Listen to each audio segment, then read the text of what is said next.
Syndi, thank you so much for sticking around and going into even greater detail about some of the things that aren't necessarily clear to the public when you're putting on a performance. We were talking a bit about once the camera shut off. Was there ever a time that you were committed to a show? You're maybe 3 weeks into it, maybe 2 months into it, and all of a sudden you got this gut instinct that said, I have no idea how I'm going to be able to pull this off. Has that ever happened? How often does it happen? And do you have a specific example of when it happened? It happens every single show. I'm not kidding. Every single show. You are planning, we plan for 2 years in advance for each of our shows. We do a lot of planning because they are expensive and we want to make sure we're doing the right thing.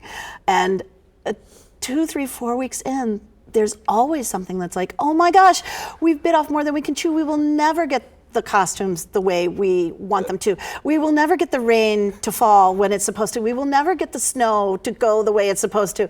And yet somehow through perseverance and many, many, many, many long volunteer hours, we pull it off every time. But yeah, I think you would be hard pressed to find any theater person who doesn't say that that is true. Every single show poses its own, oh my gosh, moment. There's the ultimate optimism at first, and then Les Mis, for example, you took that on. And Les Mis was huge. And I think another thing that people don't recognize about what we do is you have to get the rights. We have to get the rights from New York to do the shows. And the rights are very, very expensive.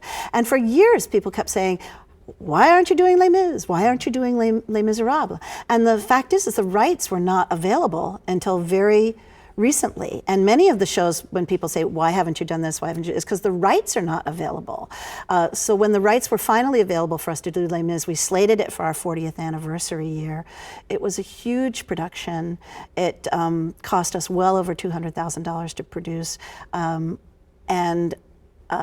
It was a real highlight of what we do. But you know, every single lyric show is somebody's favorite.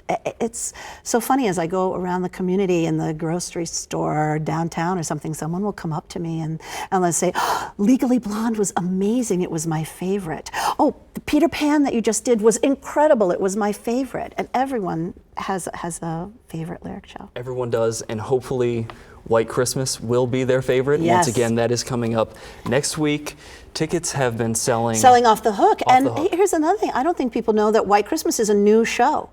The movie is, of course, from the 50s, but the show came from the movie.